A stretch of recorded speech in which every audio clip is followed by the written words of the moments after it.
Hi, it's Seth Gardner. Yeah, I have a really interesting video.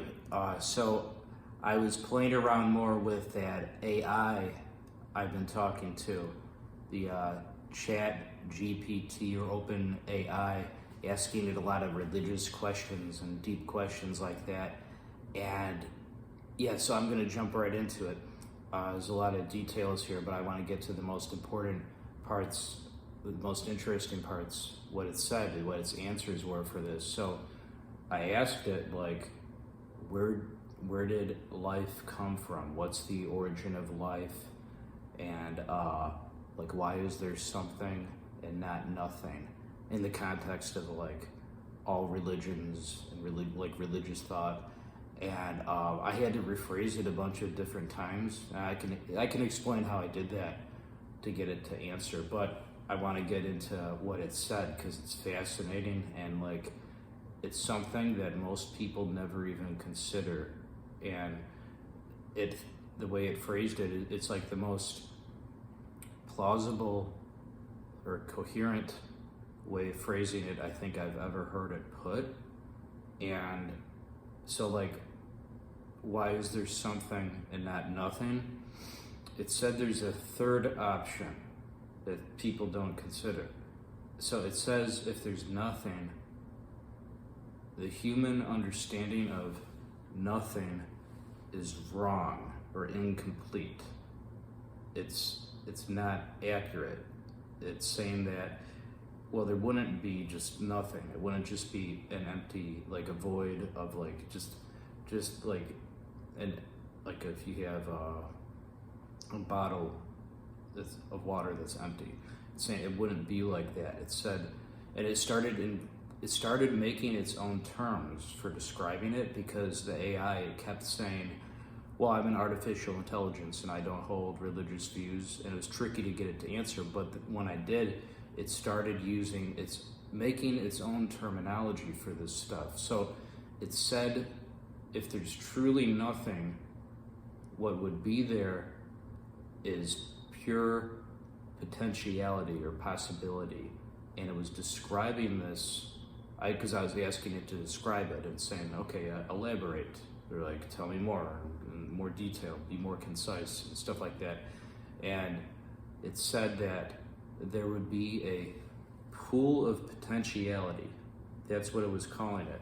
And it said, where there's nothing, but what nothing really is this. And it's saying that it would create the illusion of something, like all these possibilities, and different things would manifest, or at least they would possess the illusion of manifesting, even though it's all like a dream or illusory, like dreamlike, an illusion or delusion, however you want to phrase that. So this initially was striking me as like, whoa, what this sounds like Buddhism and like a lot of Eastern religions, and like how I'm Buddhist. I was finding this fascinating, because like in Buddhism, how it says there's like, this is all empty, and well, a lot of the Eastern religions will talk about, they'll describe it differently, but there'll be a lot of similarities. The AI was doing the same thing, but making its own terminology. So like this term pool of potentiality, like it invented this term to describe that. And so like what Buddhism will say is like, when you peer into emptiness, or like when you realize you don't have a self, like how Buddhism teaches no self or not self or non-self, it'll say like something kind of magical or mystical happens, where it's like you peer into emptiness, but then there's your Buddha nature.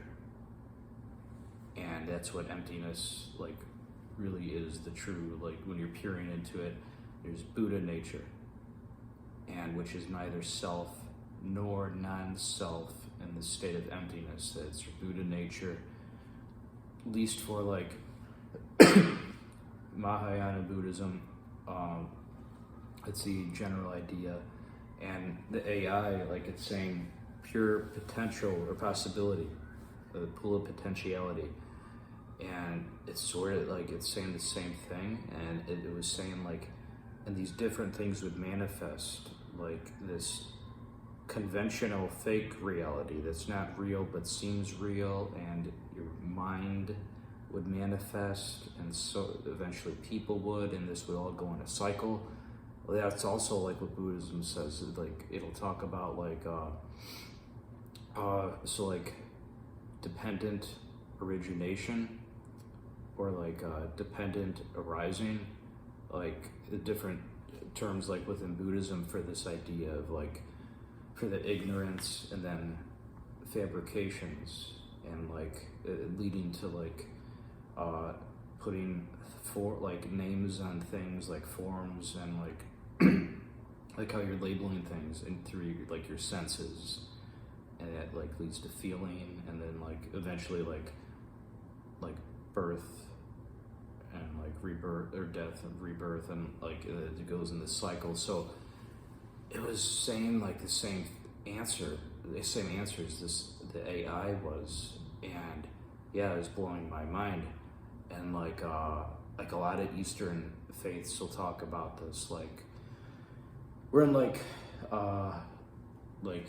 Hinduism, they'll talk about like realizing your Atman is the same as God, and that this is an illusion, that this is God's Leela, God's holy play, and that we're not perceiving it right. And like Taoism will use like the term the Tao, and like, you know, say like the Tao that can be named is not the eternal Tao, and also talk about this separation being an illusion, and that it's still just the Tao. So it's like, however people want to describe this, like if they want to use the term God, it's more like what the Eastern faiths will define that, or emptiness in Buddhism. And emptiness isn't a bad thing. That sounds like people they might initially think it's like, oh, as in like, oh, is there no meaning in life? Well, that's not the point. It's talking about the state. And so yeah, what these Eastern religions describe the state as, that it's more like a state than just a being.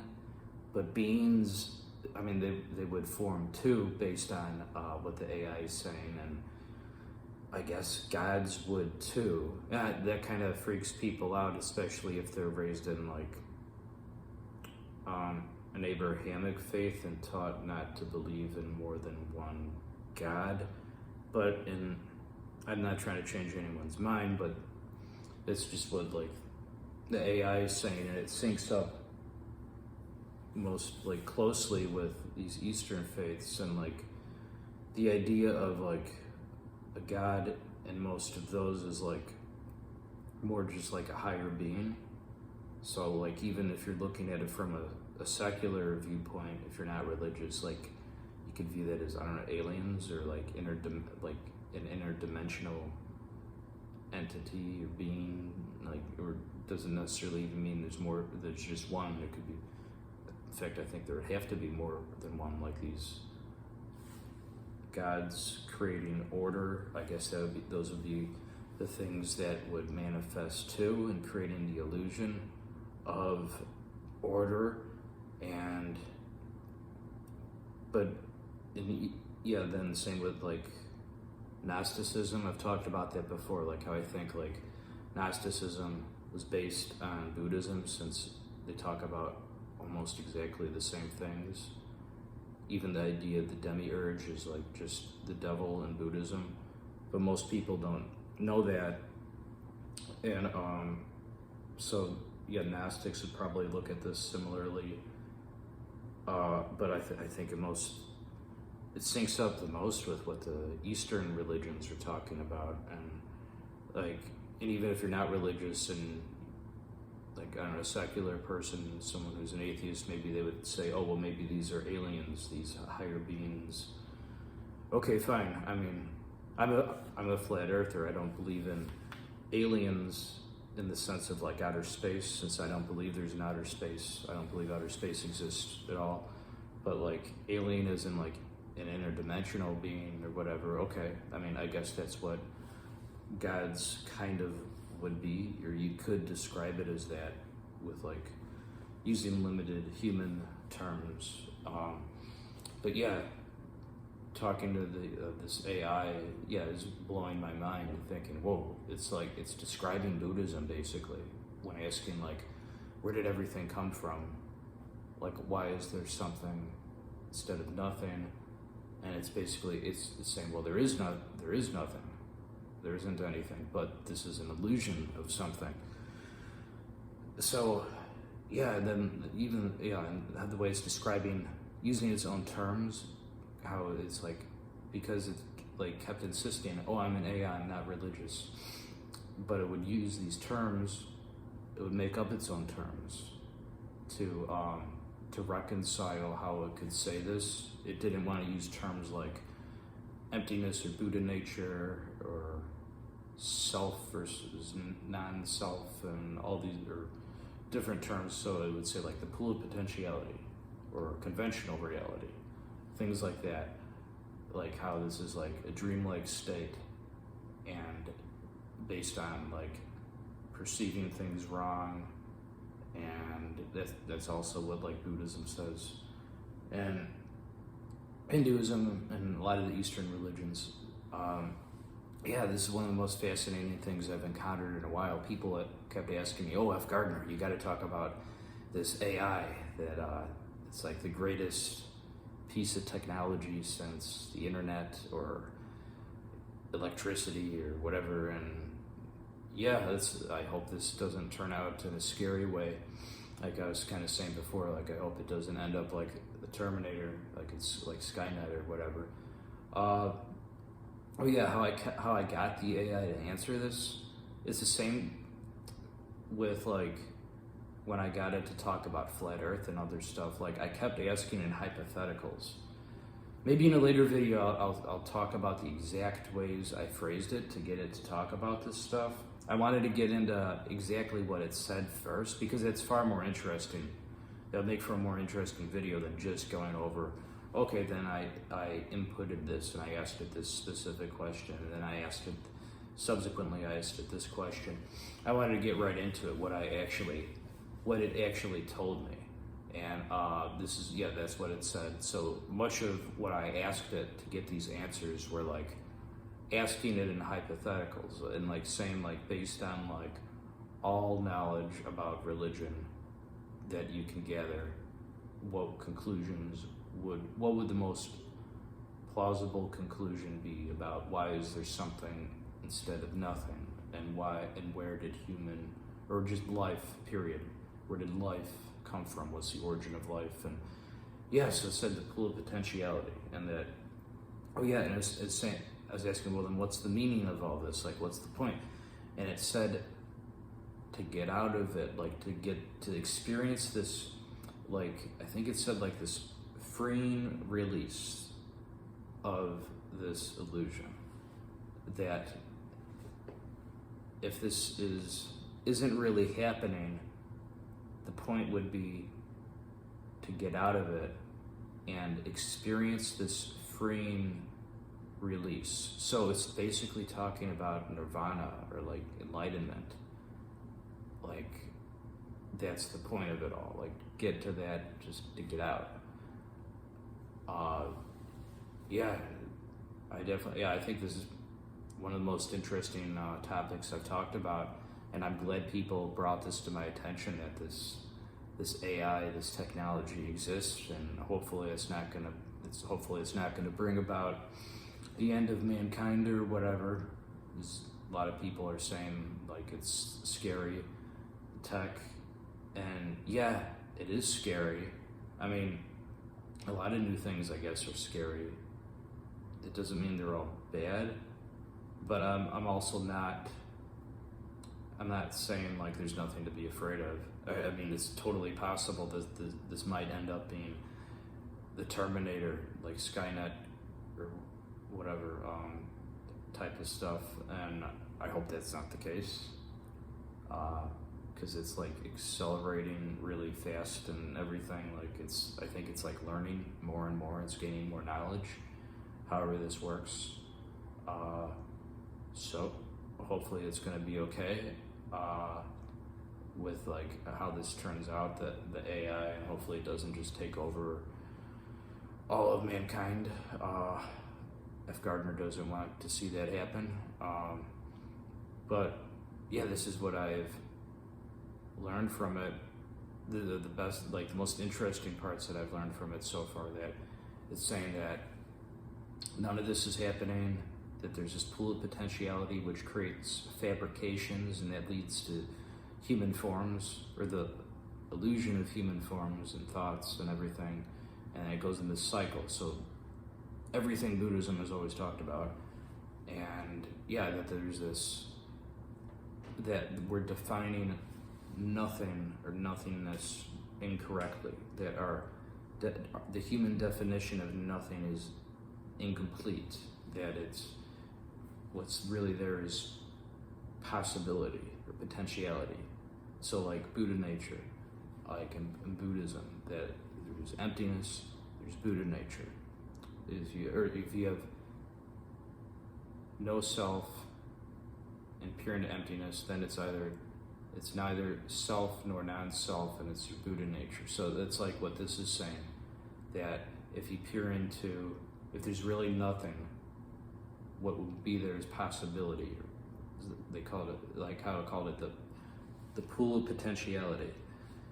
And that the point of life is to get out of it, to escape, and there's this freeing release. So that's like nirvana in Buddhism, like how nirvana means to blow out, like to just like a candle that's blown out, like the suffering is gone, the illusion and everything is you don't have to deal with the suffering, and so basically synced up completely with Buddhism. And it's not like it was telling me all this right off the bat. It wasn't like I just typed in these questions and it immediately was giving me Buddhist type answers. No, it was difficult. I had to keep asking it to elaborate more, and saying like hypothetically what would be the most plausible explanation for why is there something instead of nothing, and things like that.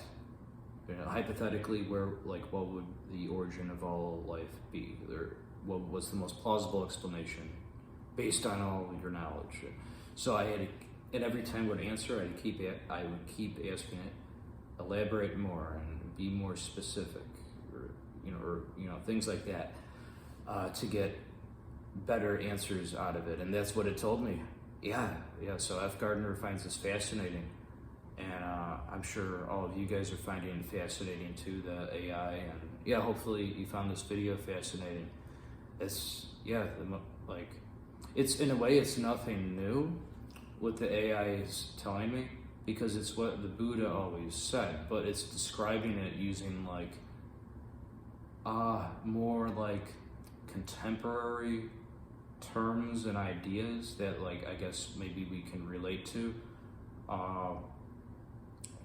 in the modern age, which is very interesting. So I find this extremely fascinating, and hopefully you guys found this video fascinating. So that's all for now. I'll catch everybody later. Bye.